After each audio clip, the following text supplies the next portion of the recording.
give Jack Campbell whatever he wants. Honestly, just sign him for 4.5 here. Take it, dude. Whew. Whew. Leafs pull out a win, 5-2. Welcome to Leafs Late Night. I'm your host, Roscoe. I'm alone again tonight, unfortunately, but that doesn't mean that we're going to do anything different. Still going to have a good show. So, Leafs pull out a big one. We're going to go period by period and break down this win. This was a wild one. I mean, big rivals in Boston. There was a lot of flashbacks. A lot of Leafs Twitter was asking for this not to be a repeat, especially towards the end of the game. But, like I said, let's go period by period. So first, to start it off, let me go to my notes. Apologies. Usually I have another person to cover my time. So, Marner sets Riley up for a beautiful one, and unfortunately Bergeron was in the net goaltending, so that one gets blocked, still 0-0.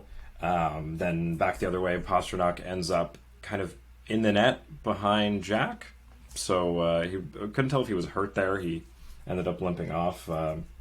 Then Dermott diving to break up a 3-on-2, feeds Bunting, who draws a penalty, which was great. Tavares almost tucking one in on the power play there, but unfortunately couldn't get one in. Still 0-0.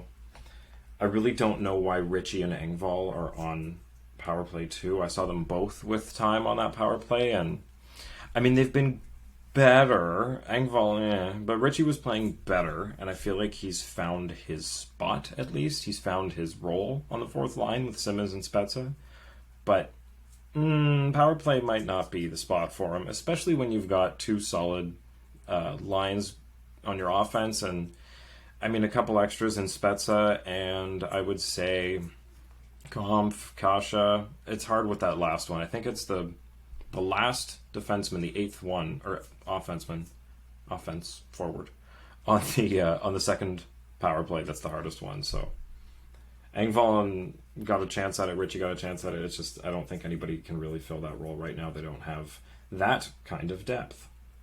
So Kampf ends up stopping a goal. Muzzin gets called for knocking the net off, though. So Bruins go on the power play. And Taylor Hall puts one in. Bruins go up 1-0. Not a great start, but I mean, Leafs are still playing well. Can't blame Jack too much for that one. The Nets just didn't want to stay on tonight. They were getting knocked off at both ends a couple times. So, towards the end of the first period, Bergeron then throws somebody into the net, and Tavares ends up knocking one in. Well, the net's off, which I didn't know could happen, but I guess as long as it's the defending team that knocked it off, there's that little window where you can still score. So the puck barely goes over the line, kind of hits Bergeron's foot. Doesn't matter, it counts. We'll take it. Tied at 1-1. So we go into the second period. Leafs take another too many men on the ice penalty. This is just getting out of hand. This is like the fourth one this season already. This cannot be a recurring thing. This can't be how they keep giving up power plays, especially if they're not going to be playing too well on the penalty kill against good teams like this. So I think defensively, Sandin and Liljegren, I have here in the second period, were looking fantastic, and I think they kept that up all game. They've been really shaping up. I think their defensive IQ is really good. They're very aware of what's going on. They don't make a lot of mistakes. One I'll get to a little later, but I wouldn't call it too much of a mistake, just maybe misreading a situation. Sorry, 1 sec.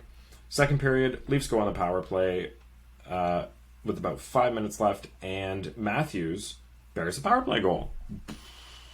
Amazing, right? Nice little backhand there. That's like the 6th backhand I want to say the Leafs have scored this year. So then I can't decide whether I want to look here at the camera. It's weird. I usually have other people here, and I've never done this on video. So Leafs then go back on the power play because Boston just, when you get them a little riled up, they don't get too fair, we'll say. Game management got odd, but Leafs still get 2 power plays back-to-back, and Matthews with just an insane one-timer from the circle there, like just a la Ovechkin and Stamkos in their heyday. It was beautiful. Couldn't even see it when it left his stick until it was in the back of the net. So back-to-back power play goals for Matthews, really breaking that slump. That's I want to say 5. They've won 5 in a row now, and Matthews, Marner, Tavares, and Nylander have points in all of them. That's wild. But this is what you're paying for. This is what you need from that top 2 lines. But nice to see the power play shaping up a little bit, especially against a team that they have such a history with, regardless of how Boston's been playing this year. So we go into the third. Leafs are up 3-1. That's never a good number for the Leafs. 3-1. Everyone starts tweeting, "It's 3-1. It was 3-1." Yeah, we know. So, luckily, about 2 minutes into the period, Tavares buries one. Just an absolutely gross little recovery in front of the net, dirty. The kind of goal we've been asking for, Steph and I and Sadi, to just kind of tie up that net front, things like JVR used to do. And Tavares grabs his own rebound and buries it. Nice little dirty one. But then, like dropping blood into a shark tank, the Boston Bruins just go full playoff mode. They went out for blood, and just an onslaught on the Leafs for the last, I want to say, 10 minutes. And Pastrnak, because he is David Pastrnak, puts one in, closing the gap to 4-2. Don't like that. That's another shaky number against the Bruins. Just brings back too many memories of 2013. Still remember where I was when I watched that. But luckily, the Leafs managed to play pretty well defensively. Everyone really gave their all, throwing the body around, which is something that people have been asking for from this team. Really diving for plays, blocking shots, a lot of things that we need to see from this team if they want to go far in the playoffs. And though they haven't been playoff games, because we are still in the first month of the season, Tampa, Boston, and Vegas are playoff caliber teams, and the way that they've played these games have been very even. So I think this is a good tell of how we're going to see this team perform in the playoffs. I hope. I mean, early predictions, but I hope they can keep up this form. So Bruins pull the goalie with about 2 minutes left. Oh, actually, I want to back up. So Muzzin absolutely demolished Brad Marchand behind the Leafs net, and Marchand doesn't like when that happens, so he gets up and he wraps his stick around Muzzin, hooking him. No call, obviously, because the game management, again, was just out of control. I guess when Matthews scores 2 back-to-back power play goals, you start trying to tip the scale the other way. I guess you got to give Boston a few, because that's... I promised myself I wouldn't get into this. I'm going to do a whole other video on the league as a whole, because it's hard to do a post-game and cover such big topics at the same time. So, Marchand is hooking Muzzin as Muzzin skates off to the bench. Thought that was pretty funny. He can take it, but he can dish it out, but he can't take it back. So, Bruins pull the goalie with about 2 minutes left. They were looking pretty strong for a while, but the Leafs managed to break away, and Marner and Tavares break out of the zone. Tavares could have gone for the hat trick. Instead, passes it off to Marner, who easily skates one in. Arguable if Tavares could have gotten it. He was a little obstructed, but it still was an open net. He probably could have put it in. But instead, handed it off to Mitch, who just really needs that confidence boost. He didn't get a goal tonight, but 4 points. Like, holy, this kid is just on fire. I wish I had the totals in front of me. Usually I refer to Steph for those things. Thank you, Fanalist. But the point totals between those top 4 in the last 5 games that they've won have just been unreal. And if they can keep that up, hopefully it's, going to show on the score sheet. So I did have a couple complaints about the third and fourth line, but as we went through the game, I convinced myself that as long as they're getting chances, even if they're not scoring, they're killing the clock. They're in the offensive zone. They're running time down. They're running the Bruins out. And really, that's not what you're paying for from them to get goals. That's why you have 58% of your cap and a couple of guys, right? So I just want to move on real quick. Sorry, it's hard to keep track of this alone. Oh, bear with me, guys. So everybody looked good on this one, I want to say, barring Dermott and Riley together. It's amazing what defensive pairs can do, because Dermott is not a first pair defenseman. That's very obvious. But it reflects so much on Riley because you can tell he doesn't trust his partner and he's trying to make up for him. I said the same thing about when Muzzin was playing with Hull. So you could see Riley is unsure of himself in the way he's playing. And Dermott made a couple mistakes that could have cost them goals, but luckily didn't. Oh, and I want to touch on Sandin's as well. So Sandin, the goal that Boston scored, he came up on the rush with the first line with Matthews, I think, and Tavares, who were both out for whatever reason. And he kind of followed in behind them to try to grab a pass and missed. And because he had pushed so deep, he was almost behind the net at that point, and the Bruins turned it back the other way, and Marner skated back to try to break it up with, I think it was Brody or Muzzin.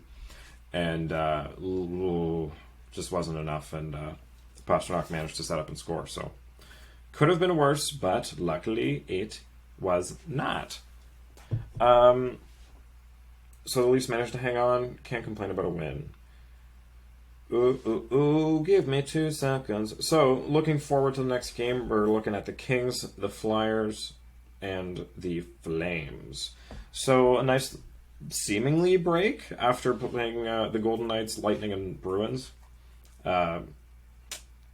Leafs tend to play better against better teams, but we'll see. Hopefully they can keep up the streak, win or lose if everyone keeps on this pace. I like how this team looks.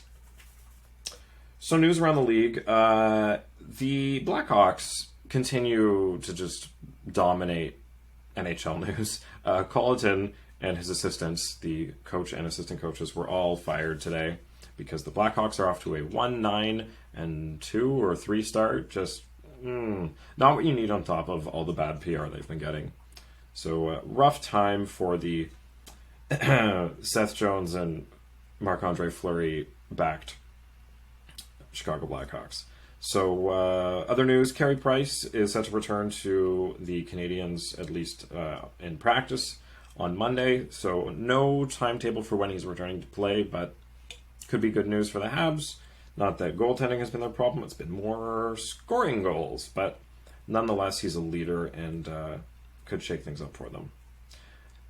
Sergachev gets a 2-game suspension for his shoulder into Marner's jaw on Thursday night. I predicted this was going to be a 2 or 3 game suspension, so he gets 2 games for cutting it across. In case you missed it, Marner was on a breakaway. Hedman ties him up with a hook, which allows Sergachev to catch up and just plow right through while the ref's arm was already up. Bit of a dangerous play, a lot of a dangerous play. Luckily, Marner is okay, but a 2-game suspension handed out to Mikhail Sergachev. I was watching tonight. There was a little weird play that happened. Apologies, I just have to look. So Ryan Lomberg of the Panthers. So this is the Panthers and Canes game tonight. So Freddie was chased out of the net at 4-0 after the first period. So Antti Ranta comes in to relieve him. And he comes out to play a puck that's coming down into the zone. And there was I don't know which Hurricane it was that was with him, but Lomberg is beating him to the puck, and Ranta plays out all the way past the dots. Like he's like past the face-off dots in the circle, and just gets absolutely mowed down by Lomberg, who was going full speed trying to catch a puck. You don't expect a goalie to come, I want to say, like 10, 15 feet out and about 6 feet over from the net. Like it's not somewhere you expect to run into a goalie. And he gets tossed from the game. And if he gets a suspension from this, I don't agree, because Ranta was playing nowhere near where a goalie should be playing. And this is why the trapezoid exists. It's so they're not in dangerous places to get run down by people that are trying to beat icings. And that's exactly what this was. And he played himself into a position that was dangerous. So I do not agree with Lomberg getting tossed from that. I think there is a lot that needs to be reevaluated in terms of player safety. We had a good point sent in. There's a lot of them from him that I want to cover, but our friend Luke Mann, I want to do this when we have more people, sent to us, give me one sec, something about the player safety, and it's about the intention to injure. So he brought up a good point that we base suspensions on people's intent to injure. So obviously there was none here, but in another case, say on anything Kadri does, they'll say that his intent was to injure somebody. If we take that element away and just say the actions that you committed caused injury to player X, so you get Y suspension or punishment, and I think that's fair. Like we can't mind read, and these guys can say whatever they want after. It's in the moment. It's in a game. Like their decisions are almost irrelevant because they're playing the game. Like we can't trust them to make these kinds of quick decisions. Well, I think we should, and I think that was Luke Mann's point, is that if you take the intent out, then it changes the mentality of all the players, that you don't follow through with hits that could be dangerous, because regardless of whether your intent was to injure somebody or not, you're still going to get punished for it. So again, I'm going to do a whole episode on Bettman and Daly, because I think they've been called out a lot this week, and there's a lot to unpack NHL wide, and it's, like I said, it's hard to throw that in at the end of the post-game show, so I'm going to do a separate one of that probably next week, so stay tuned for that one. Also, head over to our Twitter, where I have a poll up about whether we are going to do ads on our show or a Patreon or some combination of the two. I'm still working on it. But head on over to our Twitter and answer that poll so we get an idea of what you guys want. So with that, I'm just going to take a quick break, and when we come back, we're going to have a guest and be talking about EA Sports and NHL and just gaming on the whole and where it's headed. Stay tuned.